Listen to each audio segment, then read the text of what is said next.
नमस्कार दोस्तों, मैं आपका दोस्त आशीष शर्मा एक बार फिर से आशीष शर्मा क्लासेज में आपका स्वागत करता हूं। इस बार इस वीडियो में प्रीपोजिशन का पार्ट 2 लेकर मैं आपके सामने प्रस्तुत हुआ हूं, जो MGGS रिटन एग्जाम के लिए क्रैक करने में आपके लिए मददगार रहेगा। समय को न गवाते हुए मैं आपको वीडियो स्टार्ट करने से पहले बता देना चाहता हूं कि आप अगर इस चैनल पर नए हैं तो चैनल को सब्सक्राइब करें, बेल आइकन को दबाइए ताकि आने वाला जो भी लेटेस्ट वीडियो है वो आप तक तुरंत पहुंच जाए। और ऐसी ही लेटेस्ट वीडियो देखने के लिए मेरे चैनल को विजिट करते रहें। वीडियो को अंत तक देखना बिल्कुल भी न भूलें ताकि ये वीडियो आपके लिए MGGS की परीक्षा करने में बहुत ही हेल्पफुल हो। चलो स्टार्ट करते हैं। अब अगला जो प्रीपोजिशन है उसका नाम है अंडर। अंडर का मतलब है कि नीचे। अंडर जो है वो नीचे की स्थिति को दर्शाता है। जब कोई वस्तु या व्यक्ति किसी के नीचे हो तथा दोनों आपस में स्पर्श नहीं करते हो। ध्यान में रखिएगा, अगर स्पर्श की स्थिति होती है तो वहाँ पे ओन का प्रयोग होगा, स्पर्श की स्थिति नहीं होती है तो वहाँ अंडर का प्रयोग होगा। ये बात ध्यान में रखिएगा।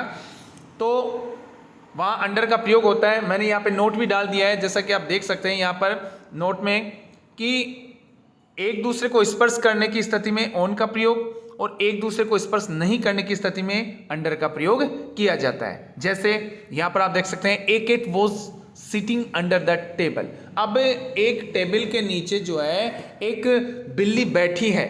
बिल्ली बैठी है, अब वो टेबल के नीचे बैठी है, वो स्पर्श नहीं हो रही है। अगर मैं यहाँ पे कहता a cat was sitting on the table तो यहाँ पर जो है वो उसके ऊपर बैठी है तो यहाँ पर ऑन आ जाता, वो इसके स्पर्श हो रही थी। ठीक है, तो यहाँ पर अंडर इसलिए आया है ताकि वो उसके नीचे वो स्पर्श नहीं हो रही है।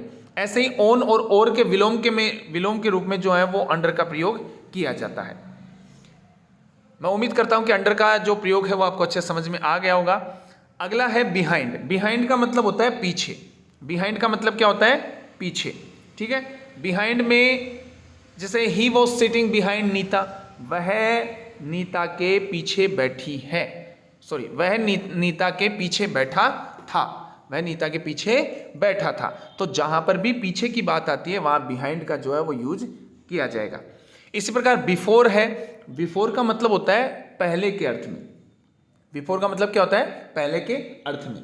आप देखिए, इसका एक शॉर्ट एंड स्वीट तरीका बता देता हूं। जहां पास्ट परफेक्ट टेंस यूज होता है वहां पे बिफोर का अधिकतर यूज होता है। जैसे कि आप देख सकते हैं किसी के पहले अर्थ में प्रयोग होता है। एग्जांपल देख लिए, द ट्रेन। एग्जांपल है द ट्रेन हैड स्टार्टेड। जो ट्रेन है, रेलगाड़ी है, वो स्टार्ट हो चुकी थी before I reach the station. मेरे स्टेशन पहुंचने से पहले। मेरे स्टेशन पहुंचने से पहले ट्रेन जो है वो शुरू या प्रारंभ हो चुकी थी। तो यहाँ पर हैड जो है वो पास्ट परफेक्ट का टेंस का जो है वो एक सूचक है। तो यहाँ पर आप जो है वो इस प्रकार इसको बिफोर का प्रयोग कर सकते हैं। अब यहाँ पे जो है दो प्रीपोजिशन में अंतर जो है मैंने यहाँ पर लिखा है, ऑफ और फ्रॉम। देखिए, जब कोई चीज से पहले कोई वस्तु बनी होती है तो उस चीज में जिस चीज से वो वस्तु बनी है दिखाई दे तो वहां ऑफ का प्रयोग होता है। जैसे माई कैप मेड विल वूल। मेरी जो कैप है, मेरी जो टोपी है वो ऊन से बनी है। तो यहाँ पर मेड जो है मेड ऑफ का प्रयोग हो जाएगा। ऐसे your table is a made of would. जो आपकी जो टेबल है वो लकड़ी से बनी हुई है तो मेड ऑफ। एक छोटी सी चीज जो है वो मैं आपको बता देता हूं। इस ऑफ का जो प्रयोग है वो आपको एक स्पेशल, जो पिछली बार जो है एक उदाहरण आया डाइड के साथ, ये डाई के साथ जो है वो प्रयोग कौन से प्रीपोजिशन होते हैं, उसका 1-2 मिनट का वीडियो में जो है वो आपके लिए स्पेशल डालूंगा, उसको ध्यान से आप पढ़ लीजिएगा। तो फ्रॉम का है जब कोई चीज से कोई वस्तु बनती है और उसका रूप परिवर्तन हो जाए तो वह चीज दिखाई न दे तो वहां फ्रॉम का प्रयोग होगा। देखिए, यहां पर कोई चीज वस्तु से बनी है परंतु वो वस्तु दिखाई दे रही है, और यहाँ पे कोई चीज वस्तु से बनी है और उसका रूप परिवर्तन हो गया परंतु वो दिखाई नहीं दे रही है। जैसे butter is made from milk. Butter जो है वो दूध से बनता है। अब यहाँ पर जो है तब्दील हो गया है, एक परिवर्तन हो गया है, एक चेंजेज हो गया है तो वहां पर फ्रॉम का प्रयोग हो जाएगा। ऐसे ही wine is made from grapes. जो दारू है, शराब है, वो ग्रेप्स अंगूरों से बनती है तो वहां पर फ्रॉम का प्रयोग हो जाएगा। ऐसे आफ्टर है। आफ्टर का मतलब होता है कि पीछे जाना, किसी को पकड़ना। ठीक है, जैसे the police man rain after the thief. जो पुलिस अधिकारी है या पुलिस मैन है वो चोर के पीछे दौड़ा, चोर के पीछे दौड़ा। इसका बाद में अर्थ में भी होता है, परंतु यहां पर देखिए किसी का पीछा करने के अर्थ में आफ्टर का प्रयोग किया जाता है। अब बहुत ही महत्वपूर्ण जो है प्रीपोजिशन है बाई का प्रयोग।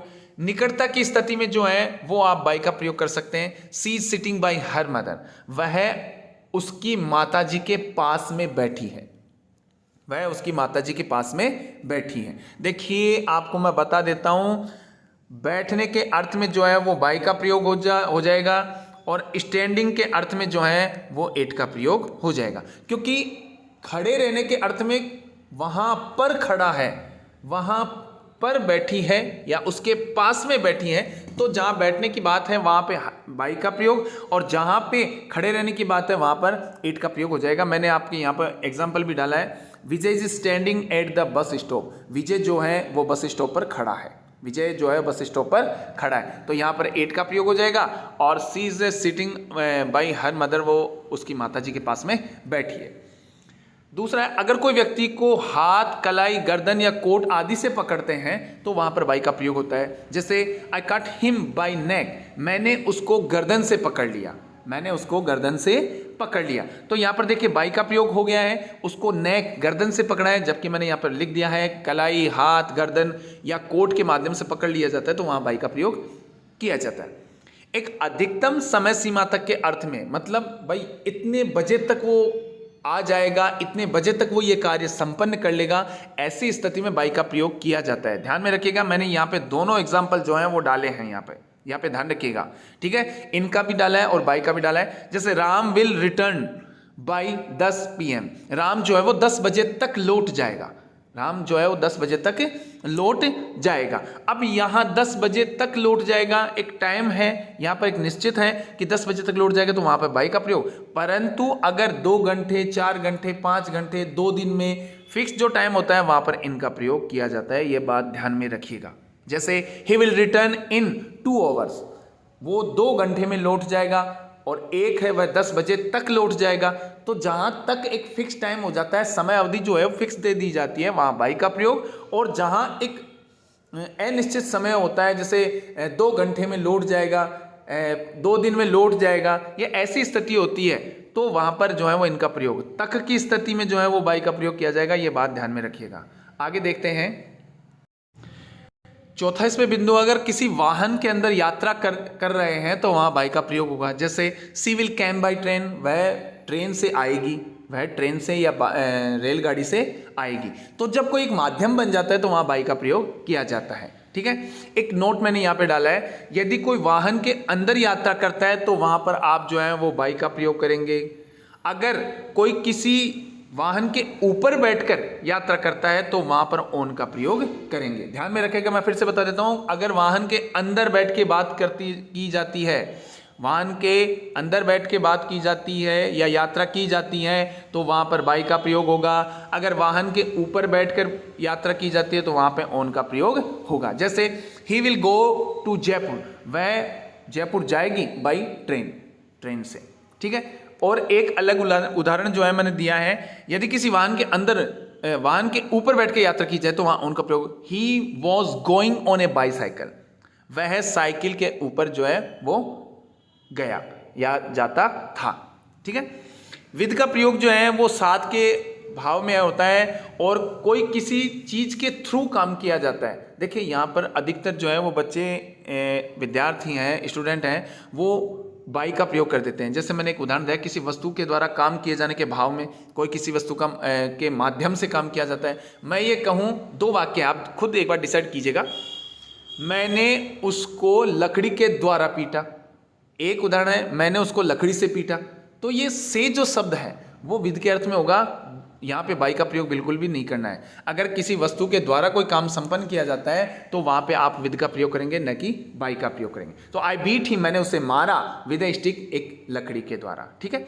साथ के भाव में, I live with my friend, मैं अपने मित्र के साथ रहता हूं। तो ऐसी स्थिति में जो है विद का प्रयोग किया जाता है। मैं उम्मीद कर रहा हूं विद का प्रयोग अच्छे से समझ में आ गया होगा। अगर फिर भी आपको कोई कंफ्यूजन लगता है तो आप मुझे कमेंट बॉक्स में कमेंट करके बता सकते हैं, मैं उसका सॉल्यूशन करने की कोशिश करूंगा। एक है कि फ्रॉम और टू। यहाँ पर देखिए फ्रॉम का प्रयोग जो है वो मैं पहले कर चुका हूँ, उसमें आपको मैं बता देता हूँ। अगर कोई जो है किसी चीज़ से वस्तु बनती है परंतु उसका रूप जो है वो दिखाई नहीं देता है, परिवर्तन हो जाता है, जैसे बटर जो है वो मिल्क से बनता है, ठीक है, तो ऐसी स्थिति में फ्रॉम का प्रयोग किया जाता है। परंतु ध्यान रखिए, अगर किसी स्थान से आने का अर्थ होता है, अगर किसी स्थान से आते हैं, जहां पे भी सीधी सिंपल सी बात ध्यान में रखेगा, अगर कम जो है आने की बात होती है तो वहां फ्रॉम लगाना है। अगर गो शब्द या गो जो है वर्ब लगती है तो वहां पे टू का प्रयोग करना है। सीधी सिंपल सी दो शब्दों में बात करनी है, ठीक है। जहां पे जैसे I am coming from Jaipur, मैं जयपुर से आ रहा हूं। He will go to Mumbai, वह मुंबई जाएगा। तो जहां जाने का अर्थ हो वहां टू का प्रयोग और कम आने का अर्थ हो वहां पर फ्रॉम का प्रयोग। बस सीधी सिंपल सी बात है। एक होता है अबव। अबव का मतलब होता है कोई वस्तु एक ऊपर के स्थान पर दे रखी हो पर किंतु उसके नीचे की वस्तु स्पर्श नहीं कर रखी हो। जैसे मैं हिंदी में बता दूं कि सबसे पहले जैसे पंखा ऊपर चल रहा है, ठीक है, बादल ऊपर मंडरा रहे हैं, अब वो स्पर्श नहीं हो रहा है, तो वहां ऐसी स्थिति में अबव करना है कि मेरे ऊपर बादल हैं, मेरे ऊपर पंखा है, ठीक है, मेरे ऊपर पक्षी बैठा है। तो ऐसी स्थिति में अबव का प्रयोग किया जाता है। एग्जाम्पल मैंने लिखा है, there is a fan above my chair. वहां मेरी चेयर के ऊपर, मेरी कुर्सी के ऊपर एक फैन है या एक पंखा है। तो ऐसी स्थिति में अबव जो है अबव का प्रयोग किया जाएगा। दूसरा है द स्काई इज अबव अस। हमारे ऊपर बादल है, हमारे ऊपर बादल हैं, तो यहां अबव का प्रयोग कर दिया जाएगा। मैंने यहां पर दो एग्जाम्पल डाले हैं, आप इनका उत्तर देने की कोशिश कीजिएगा। The teacher is standing. Teacher जो है, अध्यापक जो है वो खड़ा है। द स्टूडेंट्स, विद्यार्थियों के। अब यहां पे देखिए, आप देखिए, एट का प्रयोग होगा, ऑन का प्रयोग होगा, बाय का प्रयोग होगा, बिफोर का प्रयोग होगा। ये आप मुझे कमेंट बॉक्स में जरूर कमेंट करके बताएं, ठीक है। मैं आपको इसका आंसर जो है वो कमेंट बॉक्स में देकर बताएं, ताकि आपको जो आपने अध्ययन किया है उसका आपको ध्यान पड़ सके। दूसरा है the teacher went Khalistan room. अब यहां पर देख लीजिए आप, टू का प्रयोग होगा, फ्रॉम का प्रयोग होगा, बाय का प्रयोग होगा या ऑफ का प्रयोग होगा। ध्यान रखिएगा, यहाँ पे ये वेंट जो है वो गो की सेकंड फॉर्म है। और मैंने अभी थोड़ी देर पहले बताया कि कम आ जाए तो कौन सा प्रीपोजिशन यूज होगा, गो आ जाए तो कौन सा प्रीपोजिशन यूज होगा। ये थोड़ा स्पेशली जो है वो आपको ध्यान में रखना है। एक चीज और ध्यान में रखिएगा, आप यहाँ पे देखिए, इस जो पहले एग्जाम्पल है उसमें एट, ऑन, बाई और बिफोर तीनों चारों शब्द दे रखे हैं, तो इसमें थोड़ा ध्यान से आप इसको हल कीजिएगा। मैं उम्मीद करता हूं कि आपको ये वीडियो बहुत ही अच्छा लगा होगा, बहुत ही पसंद आया होगा। अगर आपको चैनल पे ये वीडियो अच्छे लगे हैं तो कमेंट करके मुझे बताइए, अपने दोस्तों से शेयर कीजिए और चैनल को सब्सक्राइब करना बिल्कुल भी ना भूलें। बेल आइकन को दबाइए ताकि आने वाला जो भी वीडियो उसका नोटिफिकेशन आपके पास सबसे पहले पहुंच जाए, ठीक है। और ऐसे ही लेटेस्ट वीडियो लेकर आपके सामने फिर से प्रस्तुत होऊंगा। तब तक के लिए मुझे इजाज़त दीजिए। जय हिंद, जय भारत।